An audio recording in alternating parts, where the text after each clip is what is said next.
Hello one अस्सलाम वालेकुम दोस्तों, वेलकम बैक टू कुछ नया जानो। दोस्तों, क्या आपने कभी सोचा है कि बड़े फैशन शोज़ में लड़कियां और लड़के अजीबोगरीब लिबास पहन के रैंप पे क्यों चलते हैं?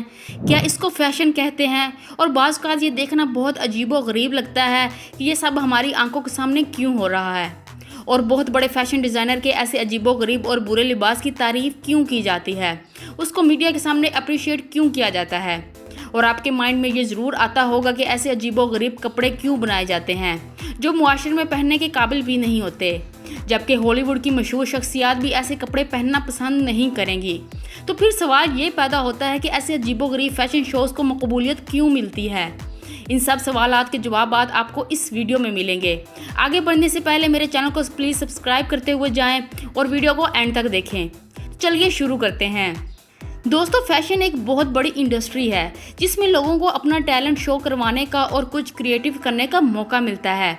यहाँ इस इंडस्ट्री में हम बहुत से डिसेंट कपड़े भी देखते हैं जिसमें हम डिज़ाइनर की क्रिएटिव एबिलिटीज़ का भी अंदाज़ा लगा सकते हैं, लेकिन दूसरी तरफ हम कुछ ऐसे भी कपड़े देखने को मिलते हैं जो फैशन इंडस्ट्री से बाहर के फ़र्द के लिए अजीब, खौफनाक, नाकाबिले बर्दाश्त, यहाँ तक कि एक जोक होते हैं। तो सबसे पहले यहाँ मैं आपको पहले क्लियर करती चलूँ कि हमेशा दो तरह के फैशन शोज़ होते हैं। नंबर 1 हाउट कोस्टर, जिसको हाई एंड फैशन कहते हैं, और नंबर 2 प्रेटा पाउडर, जिसको रेडी टू वेयर कहते हैं। दोस्तों, प्रेटा पाउडर वो कपड़े होते हैं जो डिज़ाइनर्स दुकानों में बेचने के लिए भिजवाते हैं, और दुनिया में बहुत सारे प्रेटा पाउडर फैशन शोज़ भी होते हैं जिसमें मॉडल्स रैंप पे ऐसे कपड़े पहनते हैं जो आप एटलीस्ट खरीद सकते हैं। और इस फैशन शो में मुख्तलिफ मौसमों की तरह कपड़ों की डिज़ाइंस में तब्दीली आती रहती है। कौन सा डिज़ाइन फैशन में है या फैशन से बाहर है, ये सारी अपडेट्स मिलती रहती हैं। लेकिन इन सब के बावजूद मीडिया में किसी भी बड़े फैशन डिज़ाइनर को कोई बड़ी पजीराई नहीं मिलती, और ना ही न्यूज़ में इनके डिज़ाइंस को हाईलाइट करके दिखाया जाता है। और दूसरा फैशन शो हाउट कोस्टर इसका उलट होता है। वहाँ हमेशा अजीबोगरीब मलबूसात देखने को मिलते हैं, इसलिए मीडिया में उनको हाईलाइट करके दिखाया जाता है। क्योंकि दोस्तों, बुनियादी तौर पर हाउट कोस्टर फैशन में इन अजीबोगरीब कपड़ों की वजह से मीडिया फैशन डिज़ाइनर्स को ज़्यादा अहमियत देता है। जैसे कि आपको पता चलता है, किसी फैशन शो में आप पिघली हुई मोमबत्ती की रोशनी के कपड़े देखेंगे तो मीडिया इस बात को ज़्यादा नोट भी करेगा और हाईलाइट भी करेगा, क्योंकि इस तरह के मलबूसात से फैशन डिज़ाइनर की क्रिएटिवनेस का पता चलता है, और उनकी इन्हीं तख्लीकी सलाहियतों की वजह से इस बात का अंदाज़ा लगाया जाता है कि वो आगे जाके कैसे कैसे मलबूसात तैयार कर सकते हैं जिनको लोग पहन सकते हैं।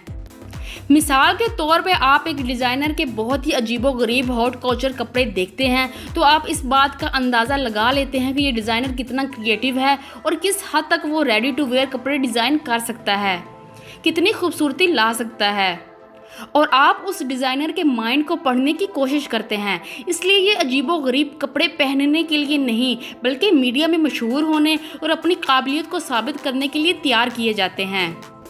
एक और मिसाल के तौर पे आप एक बहुत बड़ा फैशन डिज़ाइनर अलेक्जेंडर मैक्वीन के हाउट कोस्टर मलबूसात को देखें तो बिल्कुल अजीब लगेंगे। वहीं आप रेड कारपेट पे उनकी खूबसूरत मलबूसात देखेंगे तो आप हैरान हो जाएंगे।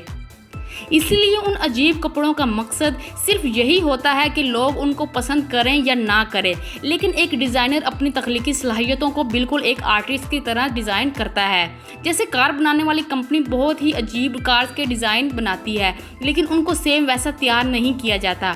इसी तरह एक कमर्शियल फिल्म होती है जो कारोबार करती है, और एक नॉन कमर्शियल होती है जो कारोबार तो नहीं करती, लेकिन वो अजीब और क्रिएटिव और डिफरेंट होने की वजह से लोगों के दिलों में इतनी बैठ जाती है कि लोग कमर्शियल मूवी को 2 स्टार देंगे और नॉन कमर्शियल को 5 स्टार देंगे, चाहे वो फिल्म बॉक्स ऑफिस पर नाकाम ही क्यों ना रही हो।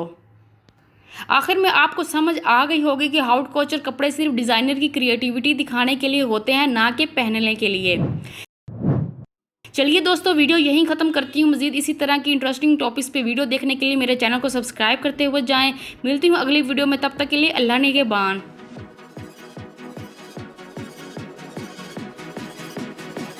Do